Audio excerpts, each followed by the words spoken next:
Hi everyone, my name is Sunny Chong. I was an elected representative, one of the youngest of the pro-democracy camp in Hong Kong 2 years ago. It's my huge honor to be here to join this very meaningful panel. I'm now seeking asylum in the US because the Chinese Communist Party publicly criticized me for testifying in the US Congress to encourage US politicians to sanction China and provide humanitarian pathways for Hong Kong people on the ground. I'm now wanted by the Chinese Communist Party, so I have to cut off my tie with my parents to protect them. But I do not regret it. As I stand here today, in the great state of Arizona, I would love to recall with Senator McCain's lifelong dedication to opposing authoritarian China. He supported Hong Kong in 1992, before I was even born. In 1992, he sponsored the US Hong Kong Policy Act that affirmed Hong Kong as a distinct entity that differentiated with China before Beijing took over it.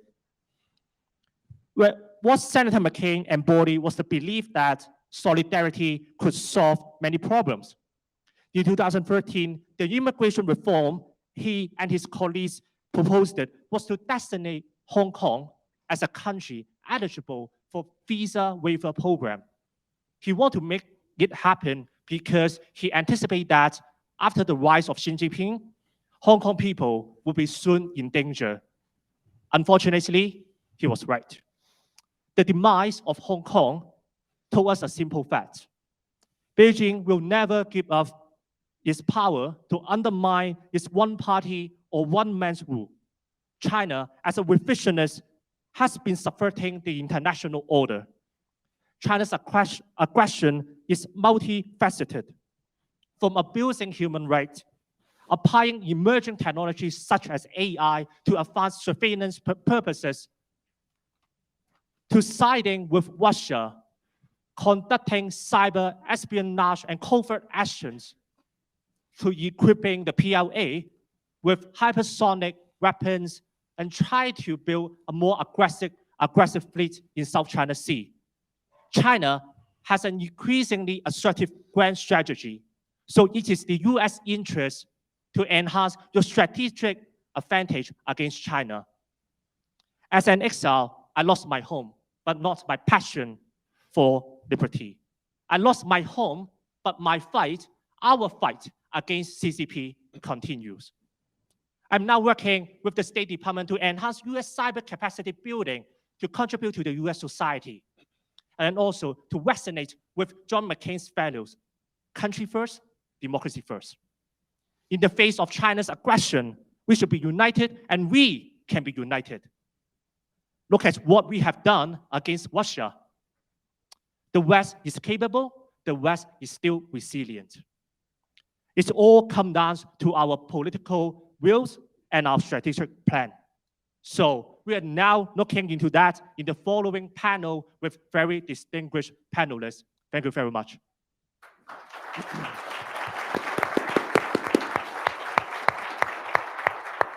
Thanks very much, Sunny. I traveled around the world with John McCain, and he would always see presidents and prime ministers and foreign ministers and speakers of parliament and defense ministers, but the people he was drawn to were people like Sunny, brave people fighting for freedom and the most basic rights. So Sunny, we're very proud of you. Senator McCain will be proud of you. I'm Dan Twining, I'm president of the International Republican Institute. Senator McCain was chairman of my institute for 25 years. I'm very proud to be here with Senator Amy Klobuchar, who needs no introduction, as well as our friend Elliott Abrams, who, like me, is also a veteran of this forum. So we're going to get right into it. We have a lot to talk about. There's a lot going on in the world. Senator Klobuchar, you went with Senator McCain to the front lines in Ukraine after the first Russian invasion in 2014. I remember very vividly hearing about it from him and those incredible images of all of you right there at the front. You've been since, subsequently. You really know the country. Are you surprised by Ukrainians' defense of freedom? Has anything about this surprised you? Or in fact, do you see this as something that really Vladimir Putin miscalculated on? I'm not surprised, and he miscalculated. I think First of all, I wanted to thank Cindy for continuing this incredible tradition of this conference. I want to thank all my colleagues out there. I saw Roy Blunt, particularly Mark Kelly, who somehow flew me in here. Yes, I thought, well, an astronaut, I'll take a ride with him.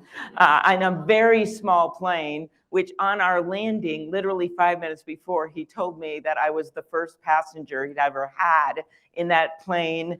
And I said, but you flew the space shuttle. And then he said, well, actually, I did have one passenger, my brother. And I said, well, that is a backup pilot. That is not me.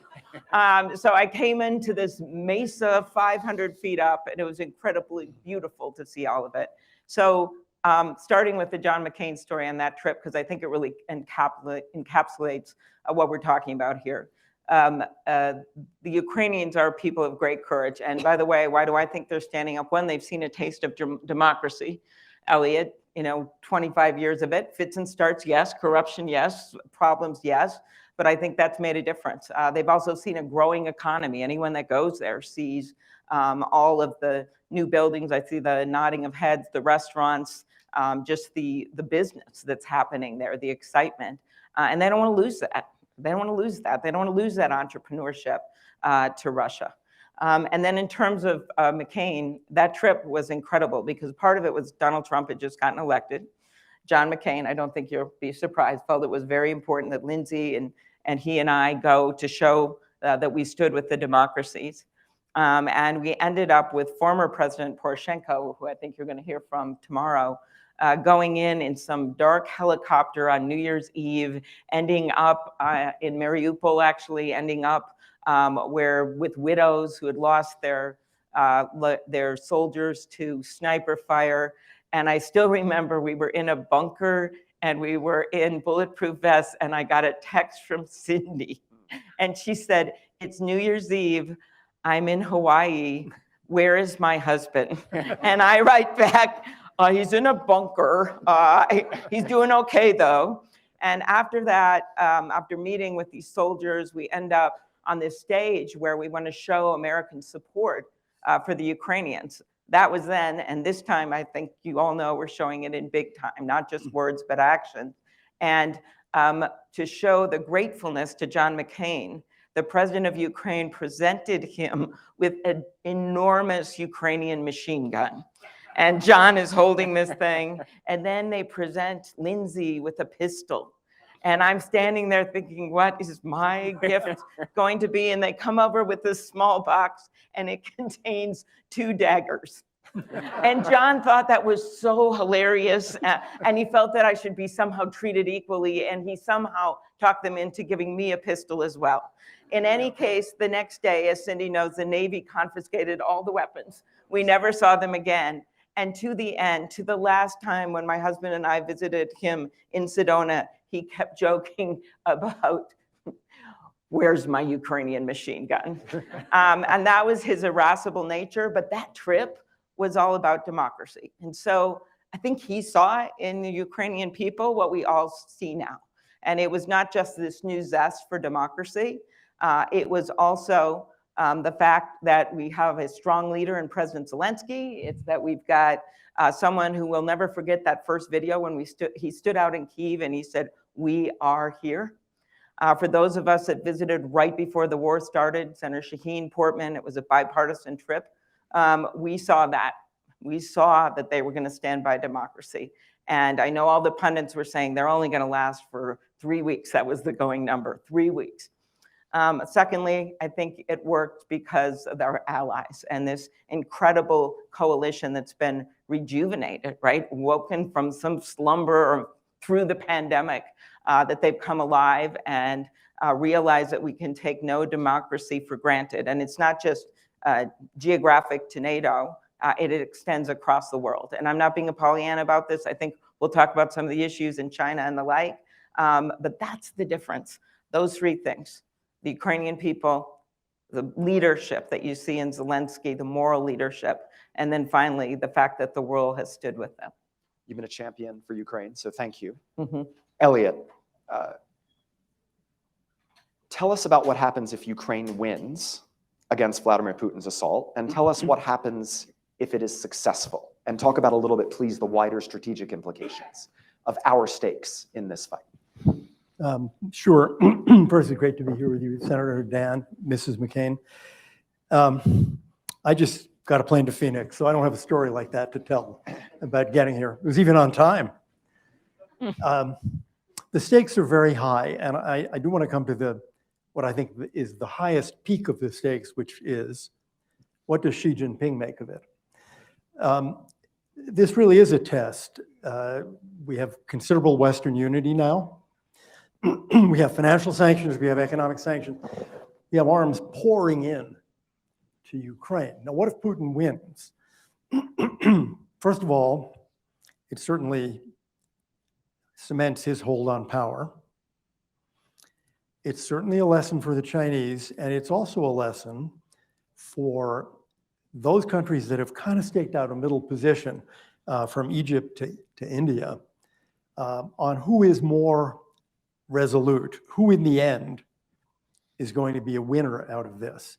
If Putin wins, I think some of the very positive forces we've seen, for example, in Germany, the real change in Germany, but not 100% change, not a change that does not have resistance, particularly in the business community. If Putin wins, those people are going to come forward again and say, we were right from the beginning. Now, if I can just say a word about Xi Jinping, you know, all of us have a certain degree of optimism that he'll look at this and say, wow, the unity around economic and financial sanctions is extraordinary. That could happen to me. And the arms pouring in, that could happen to me. And we can see already that the reputation of China, the support for China in Europe, which was starting to go down over the last, say, 2 to 5 years, has significantly diminished. All of those things must be on his mind. But he will note that we have not done the full energy sanctions. Still, Russia is getting tens of billions of dollars for oil and gas sales. He will note that the president has said the greatest, most important thing to do is to avoid a confrontation between nuclear-powered states. That's why we don't want, for example, air cover over Ukraine. That's the most important thing. Avoid a confrontation between nuclear powers. What does Xi Jinping make of that in the context of Taiwan? And finally, I'd just say, strikes me that Xi Jinping may conclude, thinking of 2014, you know what the trouble with Vladimir Putin is? He didn't go far enough, fast enough. He took 2 pieces of eastern Ukraine. Then he waited 8 years. Then he did no shock and awe. He just went in with small amounts of forces because he was sure that Kiev would collapse.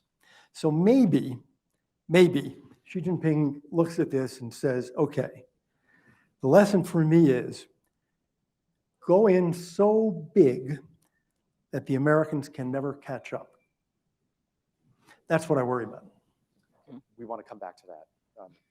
Senator Klobuchar, Putin has achieved something quite striking, which is uniting Republicans and Democrats on a major foreign policy question.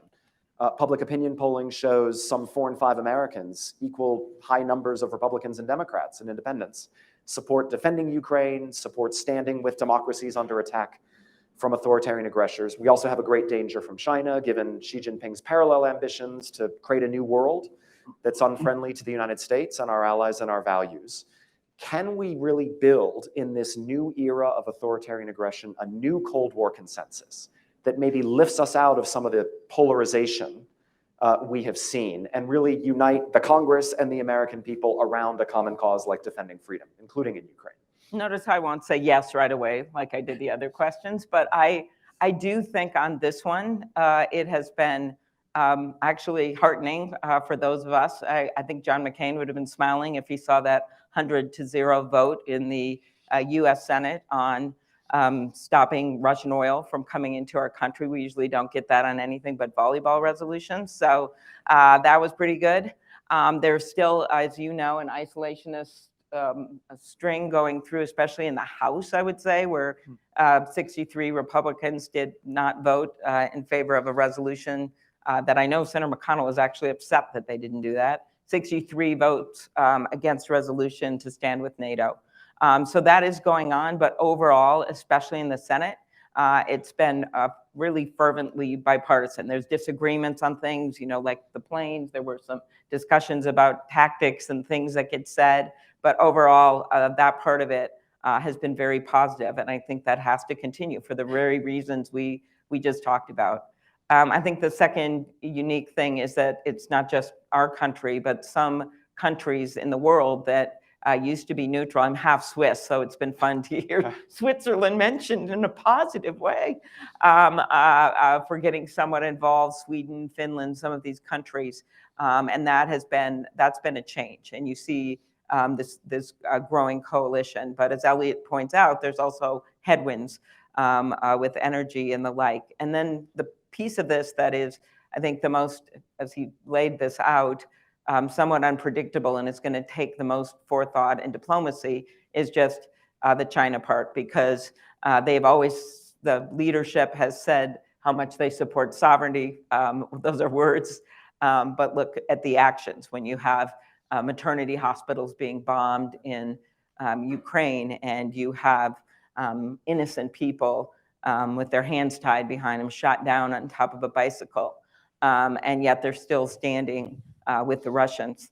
We know they get significant energy with more to come from Russia, but they also do get things from Ukraine, and that's something else to think about.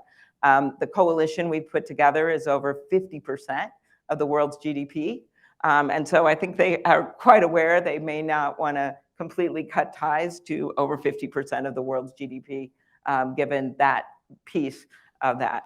Another part that's been, I think, hard on people, and Elliott just brought this up from those of us who always had viewed this pivot to India and focus on India, is some of the votes India has taken in the UN and the like. I know Senator Kelly was just there and was telling me this morning just about how India, along with many other countries in the world, have bought a bunch of military technology and planes from Russia. And I think they're seeing that didn't work out very well for the Russians. To the point where he said there was a replacement part factory in Ukraine for the MiGs that the Russians just blew up.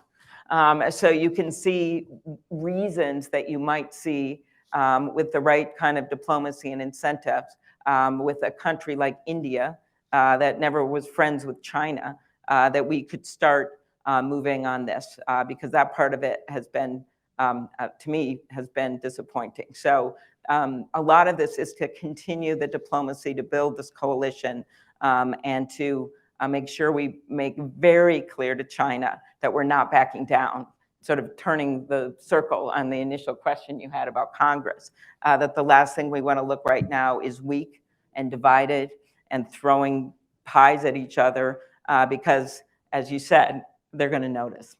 Great, thank you. Elliott, you're chairman of the Vandenberg Coalition, which is a network, including peons like me, as well as many real experts, focused on generating a new sustainable proposition around international engagement for America in the world. Do you see Ukraine and Chinese aggression in Asia as creating an opportunity to move American public opinion in ways that sustain our foreign policy leadership? Americans understand that China is a great danger. They have clear views on the wrongness of Putin's invasion. It does feel like an opportunity. Well, I think that's right. I think things were a bit better than we sometimes fear. The Chicago Council on World Affairs, which does polls practically every day, did a poll last year on Taiwan, asking people, what should we do?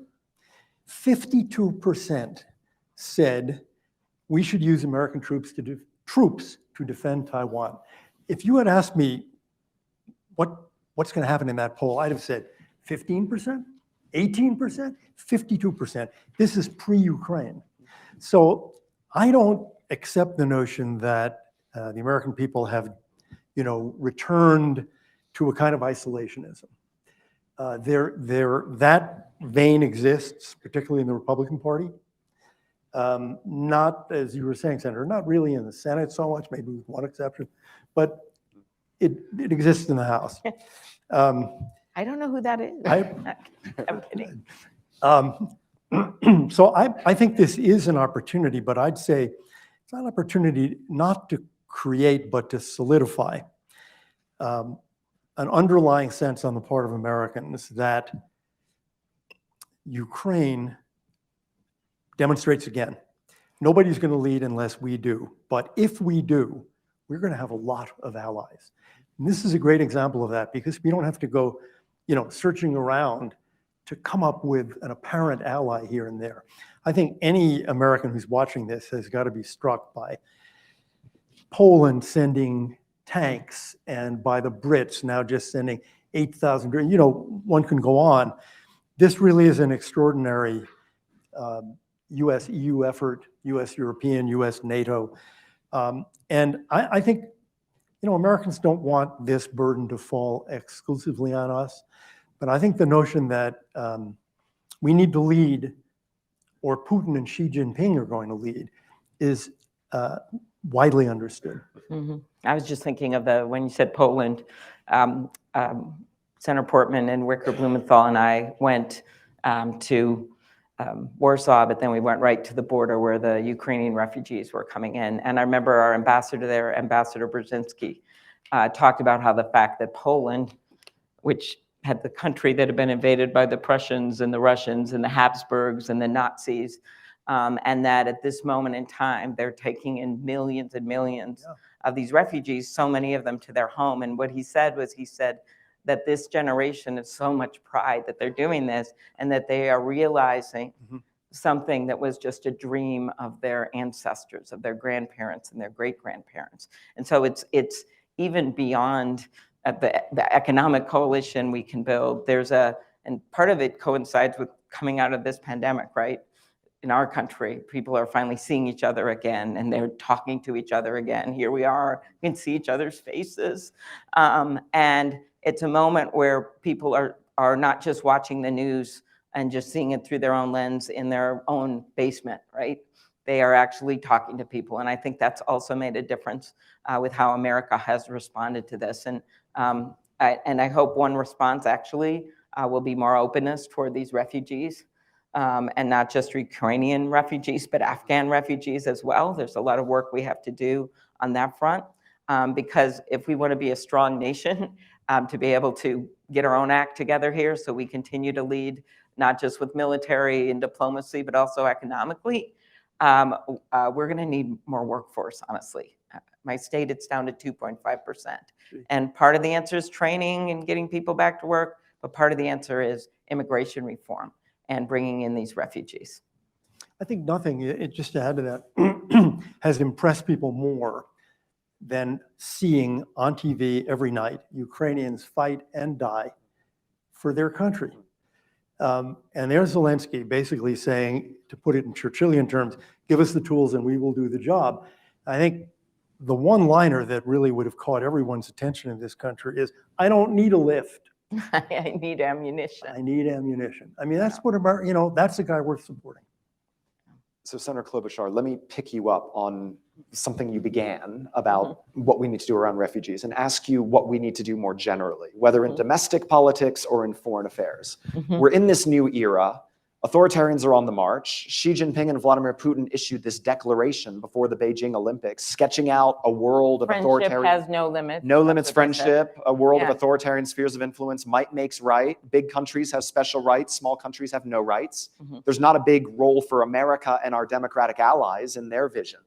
So I was going to say if you could wave a magic wand, maybe I'll also say if you were President of the United States, what would you like to see us do just to enhance our competitiveness, to kind of prepare ourselves to prevail in this new geopolitical era? First of all, to harness the coalition that we've got and to remember that it doesn't just end with this conflict, and to be looking at how we can build on that economically. To me, that means there's all new supply chains that are going on to get even I literally saw some of it happening in front of my eyes with trucks and the like to get around partners that are not with us in terms of how we're getting things to market, building on that, trade agreements with Europe, looking at with our allies in Asia. We were able to get the USPCA, the Canadian agreement done with some changes that brought in democratic votes. And I think that's something that we can look at to the future, and there'll be more openness to that, I would hope, in America, right? Because we've suddenly seen these are our partners and our friends. It's not just North America. They're partners and friends around the world.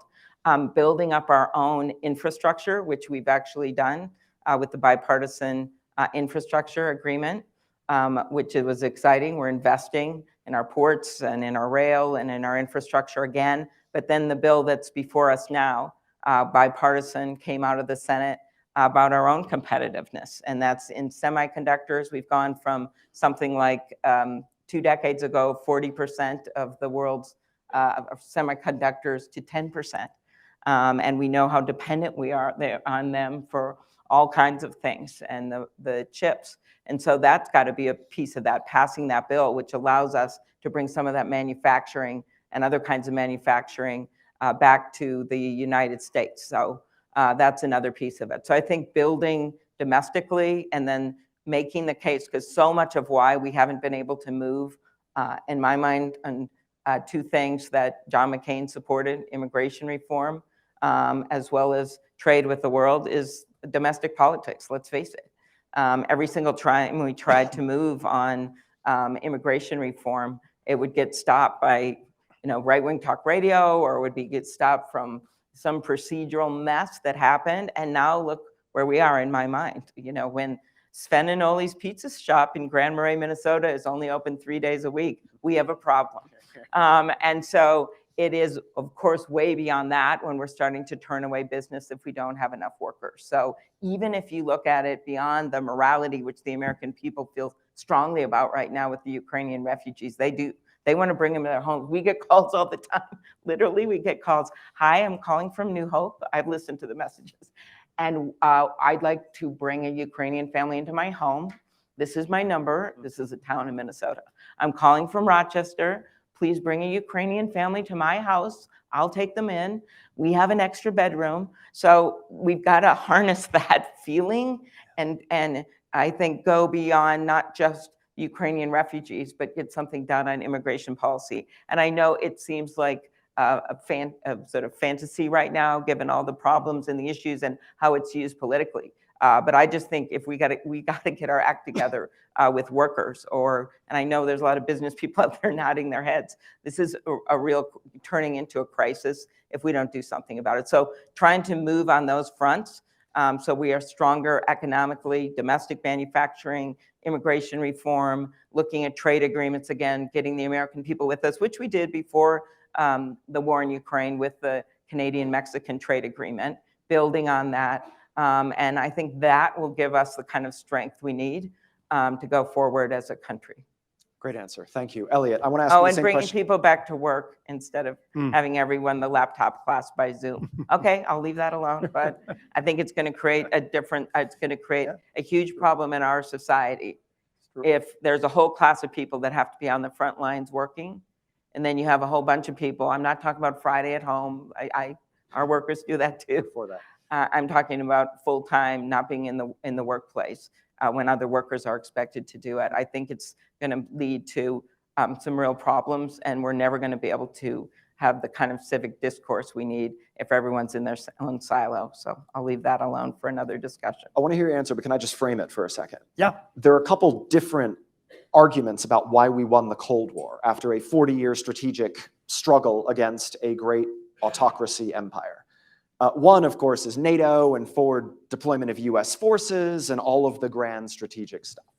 The other is that we have a better system: democracy, freedom, individual rights, institutions that create peace and extraordinary prosperity. So what do we need to do? Does the answer lie at home or abroad? Both. It really does. We are in a new Cold War, a competition among great nuclear powers. When John Kennedy became president in 1961, we were spending 9% of GDP on defense. It has gone down below 4. The president's budget calls for an increase of 4%. You tell me what the inflation rate is going to be. In other words, it's actually in real terms a 0% increase. It's not enough. It's just not enough. We have China investing in its military, expanding in its military. You've all heard the lines about the planes that are older than their pilots and the size of our Navy versus the Chinese Navy. There's no magic number. I certainly don't have one. But to think that we are going to be able to compete and win with a military budget under 4% of GDP, I think is unrealistic. You touched on something else that I think explains why we won, and it is we had a better system, we have a better system, and we said so. We understood that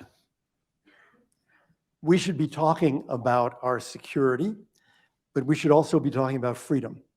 We understood that we have a national interest, I even call it a national security interest, in the fate of freedom around the world.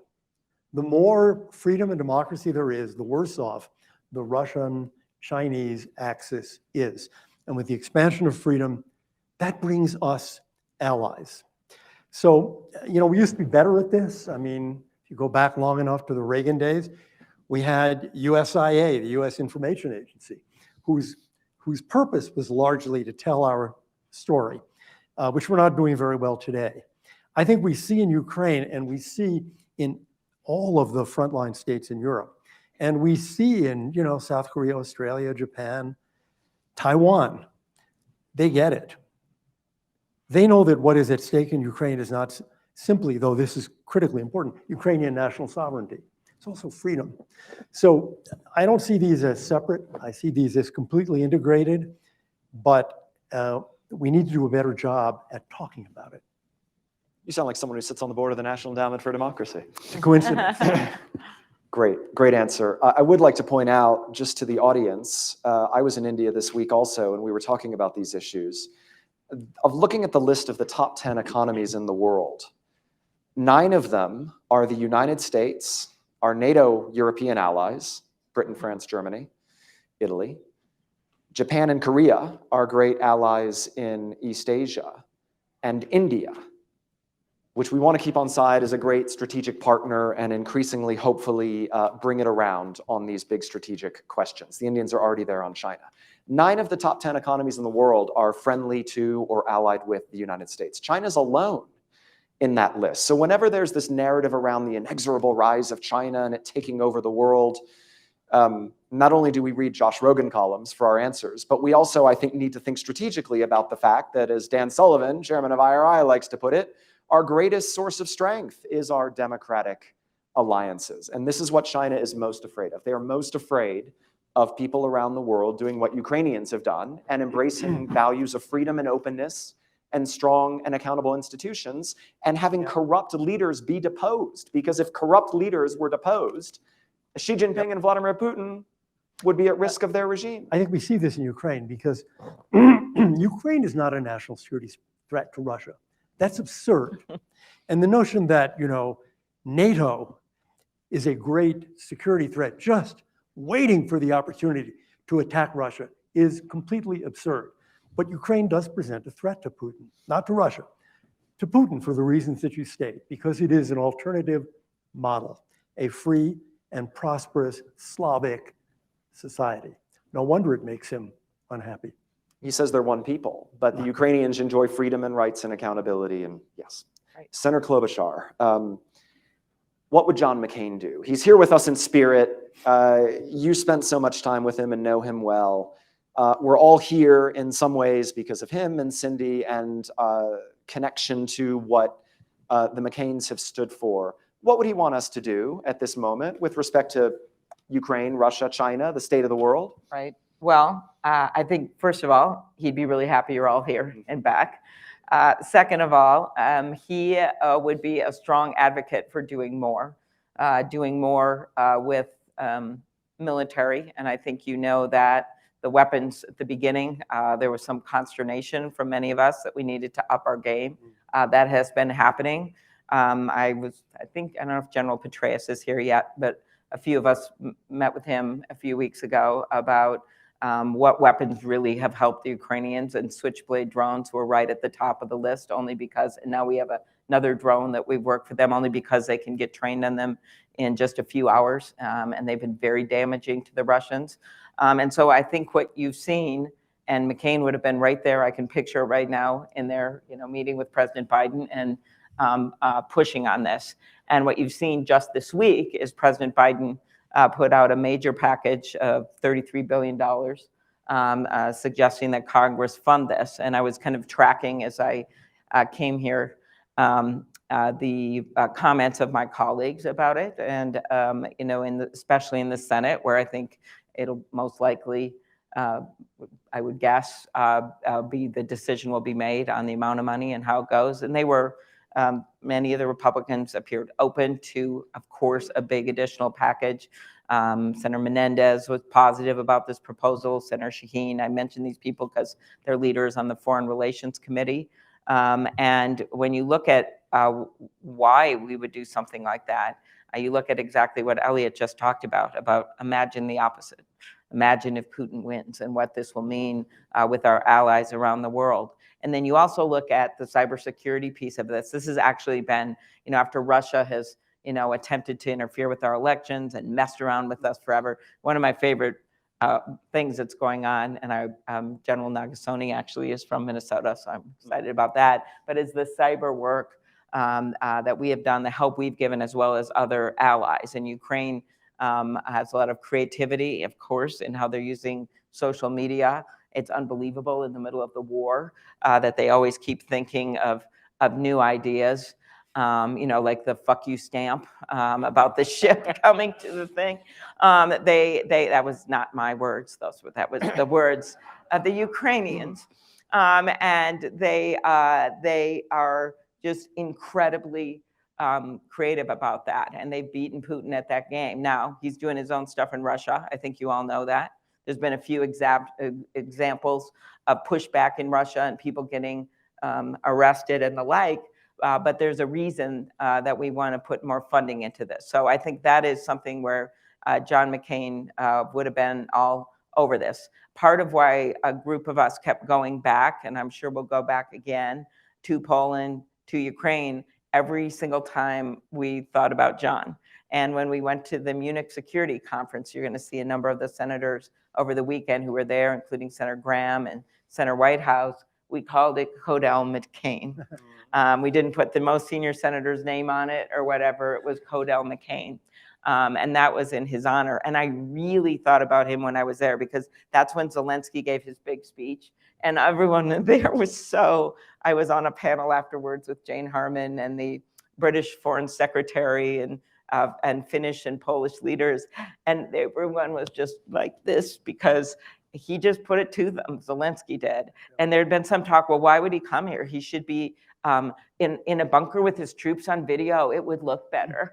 And he's like, no, I can't do this alone. And so that's what I meant about waking people up from their slumber. He has just put it in their face. And we on that Codell so strongly felt John's presence. And I remember we had lunch with the German industrialists, all the leaders, and Lindsay was in charge of that meeting. And I'll let him tell you, but he was very forceful, I'll put it at that, about what this will mean if we do nothing. And the Germans have just increased their defense budget, and still, of course, somewhat understandably relying on some of the oil. But there's been a major sea change. And so what's so interesting about John's role here is that I'm telling you, he lives on. And that is the coolest part. That's a nice place to leave it, unless you have any final thoughts, just for 30 seconds. Give me Elliott. one tiny final thought. We're thinking about weaponry for Ukraine. We're learning what works. We need to have people sit and think about what works to defend Taiwan. If the Chinese get it, we won't be able to resupply the way we are on land for Ukraine. So the idea is to figure out now What do they need to persuade the Chinese? We'll repel you. Don't even try it. Well done. That's right. I also think, just this is my final thought for the last 30 seconds, what Xi Jinping and the Chinese Communist Party is most afraid of is the spirit of the people, the kind of people you saw at the beginning of this session with Sunny Chong. It's quite striking. Yes, they're afraid of missile batteries and other things around Taiwan and, you know, the US Navy. But in fact, what the Chinese Communist Party, like the Kremlin, lives in fear of is brave people standing up. Exactly the way the people of Hong Kong stood up, the way the people of Ukraine are standing up, and the way the people of Taiwan will stand up. And as Americans, most of us here are American, it is our duty to stand with them because it's not only their fight, it is ours. So with that, could I just thank the McCain Institute, Cindy, all of you. This has been a strong start. Thanks, Senator. Thanks, Elliott.